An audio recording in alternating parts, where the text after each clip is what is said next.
ఇప్పటికే టీడీపీ జాతీయ కార్యదర్శి నారా లోకేష్ రెడ్ బుక్ ఒక డైరీతో అయితే ఇటు వైసీపీ ఇటు కలర్ పెడుతుంది. అయితే ఇటు సినీ నటుడు ప్రతి కూడా ఒక డైరీ ఇటు రాస్తాను కూడా అయితే సంచలన ఆరోపణలు చేస్తారు. ప్రస్తుతం మనకు అందుబాటులో ఉన్నారు. ఒకసారి మాట్లాడదాం సార్. ఏంటి సార్ మీ డైరీ ఏంటి, ఏం రాస్తున్నారు డైరీలో? పిఆర్ డైరీలో నాకు సంబంధించినవన్నీ రాశా. ఏ రకంగా నేను దీంట్లో ఒక 90-95 లక్షలు లాస్ అయ్యాం.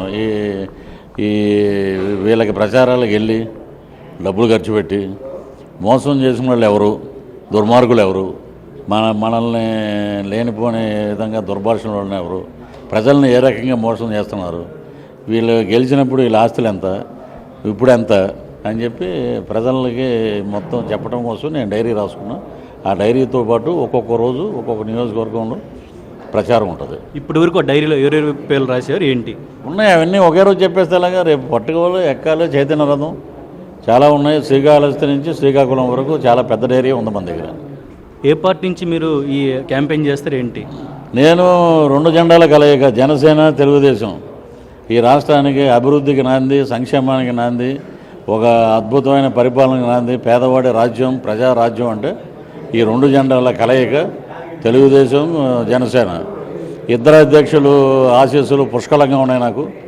వాళ్ళు వదిలిన బాణం పృథ్వీరాజ్. ఏదైనా సీటు మీరు ఏమన్నా కంటెస్ట్ చేసే అవకాశం ఉందా ఏంటి? నేను అడగనండి, వాళ్ళు ఇస్తే నేను నిలబడతా, లేకపోయినా నా బాణంతో పాటు నేను మొత్తం రాష్ట్రం అంతా తిరుగుతాను. జనసేన పార్టీలో మీరు ఎప్పుడు జాయిన్ అయిపోతున్నారు ఏంటి? ఎప్పుడో 2020లోనే ఉన్నాం. ఇంకా అంటే అధికారికంగా కండ వేసుకోలేదు, కానీ పార్టీ కార్యక్రమాలు అన్నింటిలో నేను పాల్గొంటున్నాను.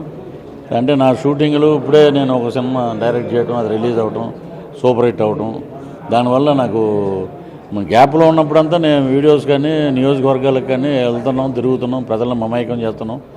పార్టీలో ఉన్నా లేకపోయినా ఏంటంటే ఆ కండవా ఒకటే అడ్డం, యూనివర్సిటీ పట్ట, అది మెళ్ళ వేసుకుంటే ఇంకా ఒకేసారి ఎలక్షన్ అప్పుడు మైక్ పట్టుకున్నామంటే ఇంకా దడదడాడాలి. దానికి ఒక బ్రహ్మాండమైన రోజు ఇద్దరు అధ్యక్షులు చేతుల మీదుగా జాయిన్ అవ్వాలని నా కోరిక. షర్మిల కామెంట్స్ మీరు ఎలా చూస్తారు? సొంత అన్నయ్యపై కూడా తీవ్రమైన కామెంట్స్ చేస్తున్నారు, దీనిపై ఏమంటారు? సొంత అన్నయ్య గారి మీద కామెంట్ చేయడం అనేది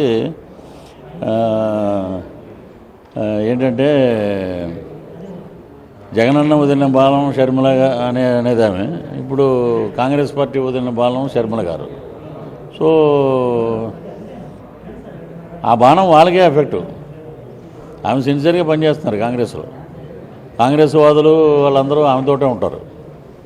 అది ఎఫెక్ట్ ఏమీ మాకేమీ లేదు, జనసేనకి లేదు. వచ్చే ఎన్నికల్లో లేదు, జనసేన లేదు. వచ్చే ఎన్నికల్లో వైఎస్ఆర్ కాంగ్రెస్ పార్టీకి ఎన్ని సీట్లు రాబోతున్నాయి, మీరు ఏమనుకుంటున్నారు? వాళ్ళకి ఎన్ని వస్తాయి మేము చెప్పం. మాకు 136 వస్తాయి, 21 ఎంపీలు వస్తాయి. అది మాది. ఉదయం 11 గంటలకి ట్రెండ్ మొదలవుద్ది, ఎక్కడో అక్కడ సర్దుకుని బయలుదేరటం. అది ఈ 5 ఏళ్లలో సంక్షేమం ముందుందా, ఇటు అభివృద్ధి ముందంటారు ఏపీలో?